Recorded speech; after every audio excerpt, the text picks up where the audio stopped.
The invisible hand of the market.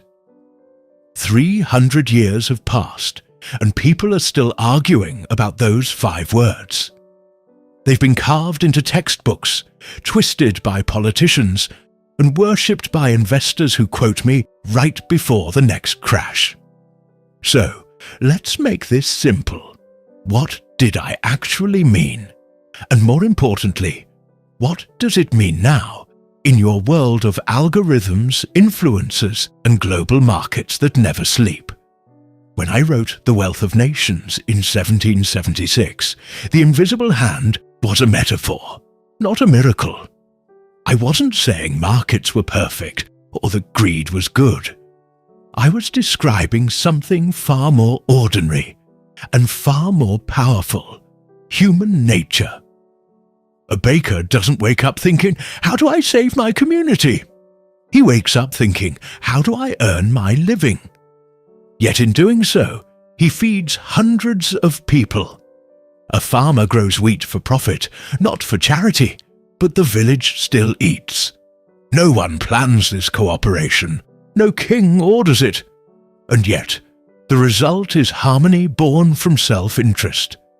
That was the invisible hand, not divine intervention, but spontaneous order. An economy that works because people pursue their own goals and, unintentionally, support each other in the process.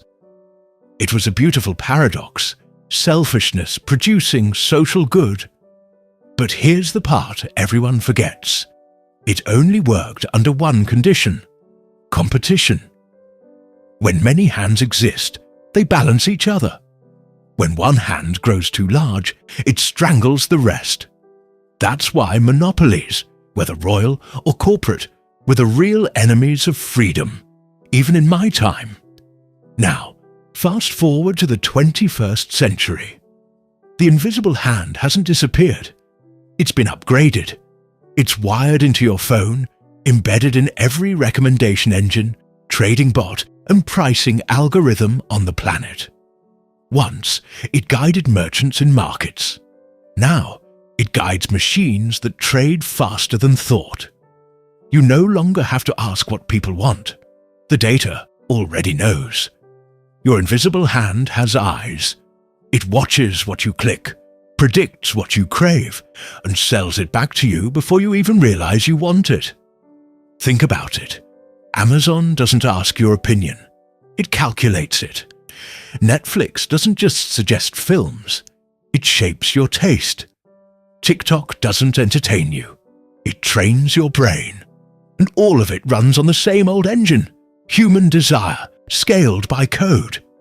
This new invisible hand is faster, stronger, and far more manipulative.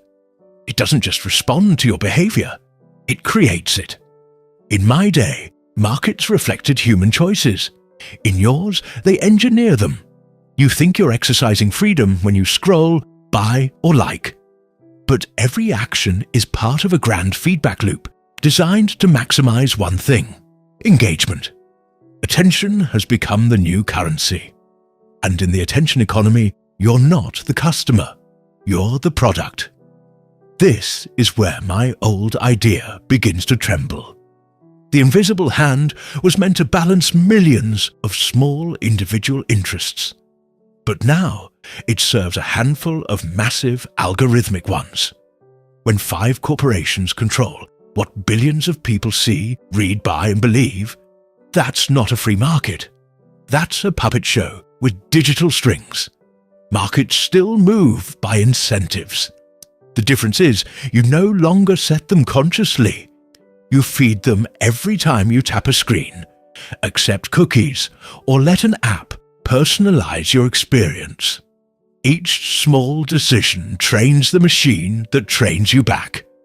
But here's the strange thing. Despite all this, the invisible hand still works. It's just working according to what we reward. If we reward greed, it grows greed. If we reward deceit, it multiplies deceit. If we reward quality, creativity, and fairness, it amplifies those instead. The market isn't moral or immoral, it's amoral. It becomes whatever we collectively encourage. That's why I never saw economics as a science of money. It was always a science of behavior. Numbers may show profits, but values decide direction. And when values decay, no system, capitalist or otherwise, can sustain itself. Let's talk about investing, because that's where most of you meet the market directly.